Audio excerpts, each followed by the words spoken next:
अस्सलामुअलैकुम हाजरीन, एक बार फिर से क्लास 10th के उर्दू दरक्षा को लेकर के हम हाजिर हुए हैं और आप सबों के समक्ष आपके अपने YouTube चैनल सबकी पाठशाला के ज़रिए से हाजिर हुए हैं।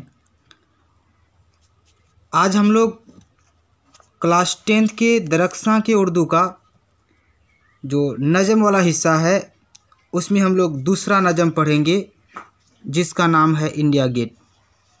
और इस इंडिया गेट नज़म को लिखने वाले जो हैं वो जगन्नाथ आज़ाद है। इस नज़म को पढ़ने से पहले आप सबों से हम ये गुजारिश करना चाहेंगे कि जो भी अब तक हमारे इस चैनल को सब्सक्राइब नहीं किया है ज़रूर सब्सक्राइब कर दें और इस वीडियो को आखिर तक देखें।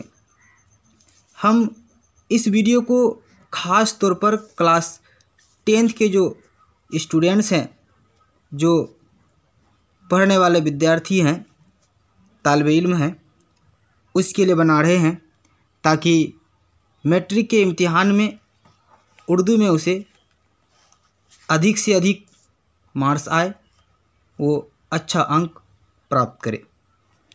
तो चलिए शुरू करते हैं। इंडिया गेट जो नज़म है इसको लिखने वाला जगन्नाथ आज़ाद है। पहले हम लोग जगन्नाथ आज़ाद के बारे में मुख्तसर तौर पर जान लेते हैं कि कौन थे। जगन्नाथ आज़ाद एक मुहक्किक थे और साथ ही साथ एक शायर भी थे। जगन्नाथ आज़ाद के वालिद का नाम तलकचंद महरूम था, वो भी एक शायर थे। तो इस तरह से जगन्नाथ आज़ाद को शायरी विरासत में मिली। जगन्नाथ आज़ाद 5 सितंबर 1918 ईस्वी को ईसा खेल में पैदा हुए। ये ईसा खेल जो जगह है ये अब पाकिस्तान के ज़िला मयानवाली में पड़ता है। 12 बरस की उम्र में जगन्नाथ आज़ाद मिडिल का इम्तिहान पास किया। उसके बाद मोहन राय हिंदू हाई स्कूल से मैट्रिक का इम्तिहान पास किया। 1933 में FA का इम्तिहान पास किया और फिर इसके बाद BA किया। 1942 में उन्होंने पंजाब यूनिवर्सिटी से यानी जगन्नाथ आज़ाद ने पंजाब यूनिवर्सिटी से फ़ारसी ज़बान व अदब में ऑनर्स की डिग्री हासिल की और इसी फ़ारसी ज़बान में 1944 ईस्वी में MA किया। जब मुल्क का बंटवारा हो रहा था यानी तक़सीम हिंद के वक्त जगन्नाथ आज़ाद सितंबर 1947 में दिल्ली आ गए, लेकिन पाकिस्तान से उसका ताल्लुक़ हमेशा कायम रहा। आखिरकार जगन्नाथ आज़ाद 25 जुलाई 2004 ईस्वी को इंतकाल हो गया। उसका इंतकाल दिल्ली में ही हुआ था। तो ये था जगन्नाथ आज़ाद के बारे में मुख्तसर तारुफ। अब जगन्नाथ आज़ाद ने जो नज़म लिखा है इंडिया गेट, हम इस नज़म का मुख्तसर खुलासा देख लेते हैं कि जगन्नाथ आज़ाद ने इस नज़म में आखिर क्या कहा है। इस नज़म के ज़रिए शायर जगन्नाथ आज़ाद ये हमें समझाना चाहता है कि इंडिया गेट जो है ये हमारे अजमत की निशानी है। इंडिया गेट में शायर ने इंडिया गेट की अजमत यानी हिंदुस्तान की अजमत को बयान किया है। साथ ही इंडिया गेट जो है ये हिंदुस्तान की तारीख का एक रोशन बाब है। इसके बाद शायर जगन्नाथ आज़ाद कहता है, भले ही इसको अंग्रेज़ों ने तामीर की हो, ये हमारे लिए एक रोशन बाब है, भले ही इसे अंग्रेज़ों ने तामीर की हो।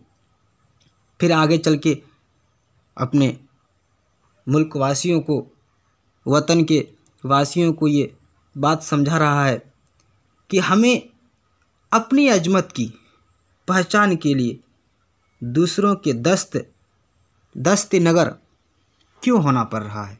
यानी हम अपनी अजमत के लिए दूसरे के सहारे क्यों बैठे हैं। हमें अपनी अजमत को बयान करना होता है तो इसके लिए हम अंग्रेज़ों का सहारा ले रहे हैं, क्योंकि इंडिया गेट अंग्रेज़ों ने बनाया। हम अपने अजमत की गीत गाते हैं तो सहारा अंग्रेज़ों का ले रहे हैं। आखिर में जगन्नाथ आज़ाद इस शेर में कहता है, इस नज़म में कहता है कि हमें अपनी सही मंजिल को समझना चाहिए और इंडिया गेट की तारीख़ को याद के तौर पर कबूल तो करना चाहिए, एक तारीख़ के तौर पर कबूल तो करना चाहिए, लेकिन हमें अपने बुनियादी जो मसाइल है उसके तरफ भी ध्यान देना होगा, उसके तरफ भी तवज्जो देनी चाहिए। इस नज़म को जगन्नाथ आज़ाद पुर असर अंदाज में लिखा है, जिससे एक मुल्क परस्त, वतन से मोहब्बत करने वाले के दिल को, कौमी हमीयत को ललकारा है। तो ये मुख्तसर सा खुलासा था इंडिया गेट नज़म का। अब हम लोग इस नज़म के हवाले से जो सवाल जवाबात है उसको देख लेते हैं। सबसे पहले मुख्तसर तरीन सवालात है कहा गया, जिसमें पहला सवाल है जगन्नाथ आज़ाद कब पैदा हुए, पैदाइश कब हुआ, इसके बारे में सवाल है।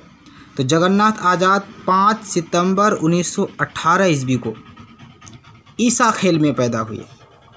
5 दिसंबर 1918 ईस्वी को ईसा खेल में पैदा हुए। दूसरा सवाल है जगन्नाथ आज़ाद के वालिद का क्या नाम था। जैसे कि आपको जगन्नाथ आज़ाद के बारे में जब बता रहे थे तो उसमें आपको बताए कि जगन्नाथ आज़ाद के वालिद का नाम तलुकचंद था और तलुकचंद भी एक शायर थे, इसलिए ये बात है कि जगन्नाथ आज़ाद को जो शायरी है वो विरासत में मिली। तीसरा जो सवाल है, ये सवाल आपका है कि इंडिया गेट कहाँ पर है, अंग्रेज़ों ने इंडिया गेट कहाँ बनाया। तो इंडिया गेट दिल्ली में है। अगला सवाल है कि इंडिया गेट की तामीर किसने की। इंडिया गेट जिस समय तामीर किया गया, हमारे मुल्क पर फिरंगियों का, अंग्रेज़ों का कब्जा था, तो बात वाज़ेह है कि इंडिया गेट की तामीर अंग्रेज़ों ने ही की।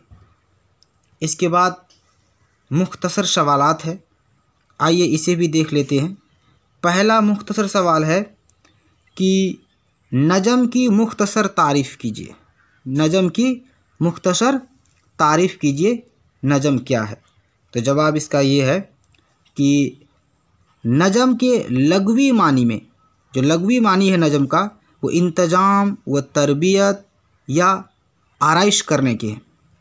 नज़म के लग़वी मानी इंतज़ाम व तरबियत या फिर तो आराइश के हैं।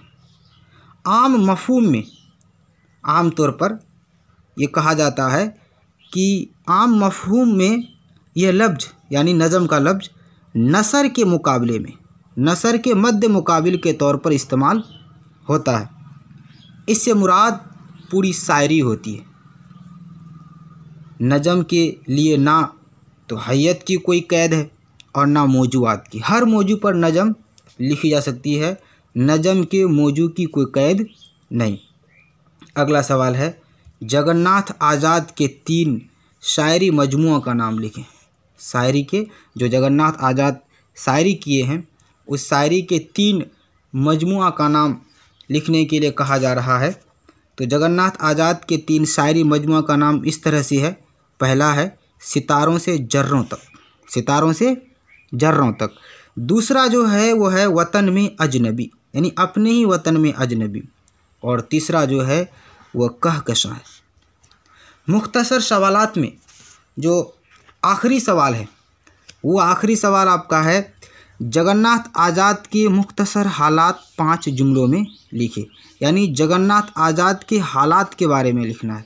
और आपको हम इसके बारे में बता दिए कि जगन्नाथ आज़ाद 5 दिसंबर 1918 ईस्वी में ईसा खेल में पैदा हुए और अब ईसा खेल पाकिस्तान के तहसील मयानवाली में पड़ता है। तो वह एक मुहक्किक भी है और शायर भी है। जगन्नाथ आज़ाद एक मुहक्किक भी था, तहकीक करने वाला, बात के तह तक पहुंचने वाला, और साथ में एक शायर भी था। 1942 ईस्वी में उसने पंजाब यूनिवर्सिटी से फ़ारसी अदब में ऑनर्स की डिग्री हासिल की। 1942 में ऑनर्स किया, ग्रेजुएशन किया, ग्रेजुएट हुआ फ़ारसी में पंजाब यूनिवर्सिटी में फ़ारसी सब्जेक्ट में वो ग्रेजुएट हुए। जब मुल्क का बंटवारा हुआ, जब मुल्क हिंदुस्तान पाक व हिंद में तकसीम हो रहा था, तो वो पाकिस्तान चले गया और जगन्नाथ ने मुख्तलिफ़ किस्म के नौकरियां की। आखिर में 25 जुलाई 2004 को उसका इंतकाल हो गया। आपको हम बताए थे कि 25 जुलाई 2004 को जिसका इंतकाल हुआ, वो इंतकाल उसका दिल्ली में हुआ था। तो ये था इंडिया गेट का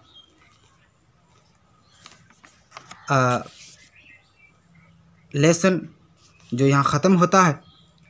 और इसी के साथ हम आपसे रुखसत चाहते हैं।